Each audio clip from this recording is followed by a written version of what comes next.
Hey, it's Big V here, and we are talking teams. So the big question that so many have asked is, will AI replace the real estate agent? My answer to that is simply this: probably not. But I do believe that the agents who master and learn can use AI as an unfair competitive advantage.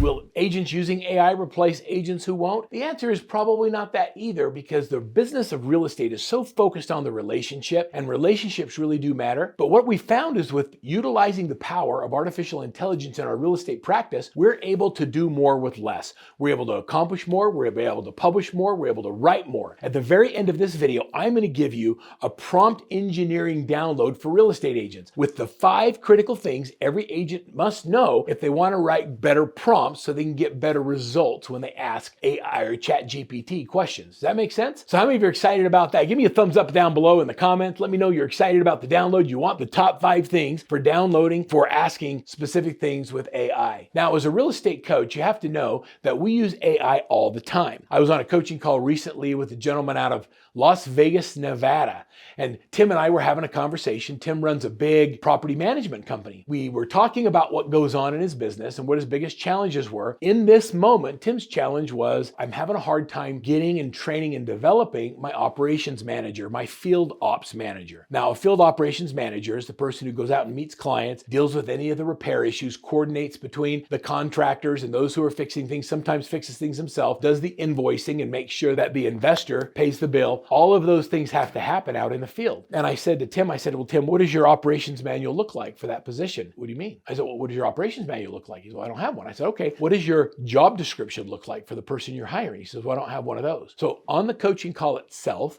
we opened up ChatGPT and then asked a very specific prompt. Number 1, I said, I have a property management company with over 250 homes. I need a job description for a field operations manager, specifically what they do, how they do it, what they're going to track, and how they're going to measure success in the role. In the job description, please write what their daily activities are and when they have to report and what the response time is with the client. It then went out and came back with this unbelievable outline of the job description. And then I said, now create an operations manual with details on how to do all of those tasks. And ChatGPT wrote a 25-page operations manual on how to do all those tasks. Tim had to go in and do a little bit of editing in that, but it was at 80%. Imagine the amount of hours that were saved in just seconds by using artificial intelligence. Now, here's the coolest thing about it is when we got all done, we said, now say it in Spanish. And it rewrote the whole thing in Spanish because so many of the people that were applying for this position were bilingual and their primary language was Spanish. So it gave him a job description, the ad we were going to run, and it gave the operations manual.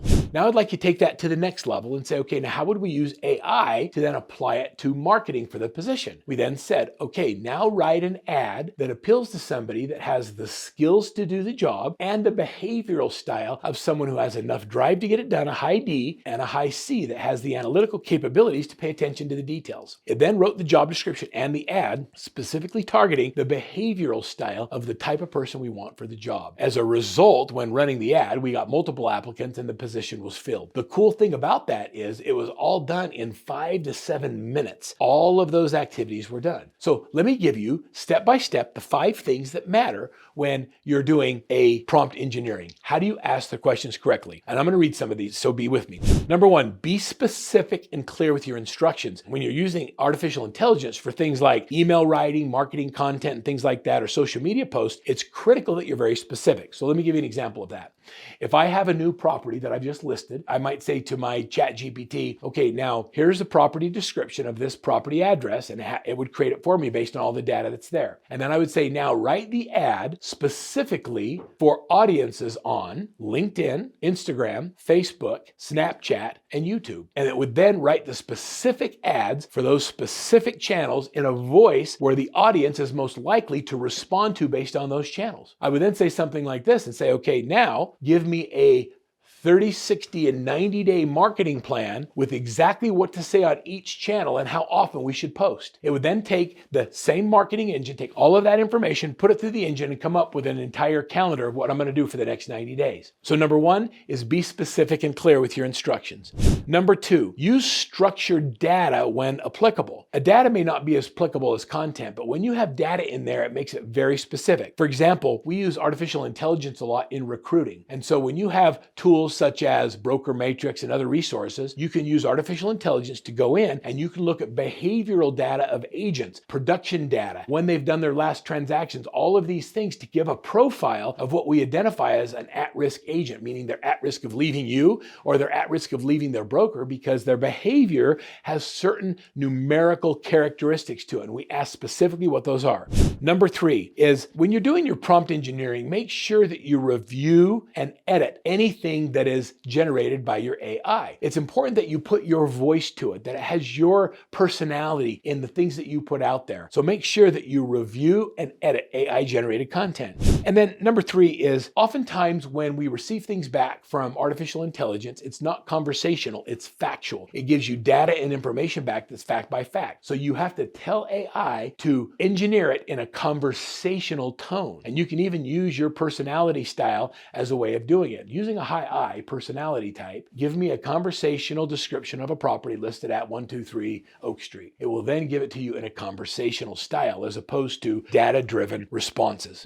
The next is understand that as great as AI is, it has limitations. And oftentimes those limitations are, depending on the version of AI you're using, it may not give you the most current relevant information for whatever it is you're using it for. And so make sure you have the most current version and make sure that the data you're pulling from AI isn't data from 3 and 4 years ago, but it's data that's actually current. By following these 5 guidelines, let me go through them again. Number one, be specific and clear with your instructions. Number two, use structured data when it's relevant. Use structured data and ask for specific things. Review and edit AI generated content. Engage in a conversational manner so it sounds like a person you're talking to, not a machine. And then understand the limitations of AI and make sure that you're double checking your work. As you use AI as a power tool, you'll understand so many different applications. We're now using AI for things like video editing, where you can take a video as simple as this one, and I can have an AI engine go in and cut it into a bunch of shorts that we would use in social media marketing. You can use AI for marketing your properties. You can use AI for writing ads and articles. At Workman Success, we've created our own AI engine for coaching development. Our coaches have access to tools and resources from the best agents on the planet. So when a client asks a question, they can use AI generated content to answer those questions, but the content that's plugging into is not the world, but it's only the expert group that we want to pull from. There are so many powerful things you can use with AI. I encourage you to become an AI master. Use a little bit of it every day and ask yourself how it can simplify the way that I do things to make my life more productive. Download the AI generated prompt engineering for real estate. It's a free gift for me. Thanks for being here, and I'll see you next on the next Talking Teams.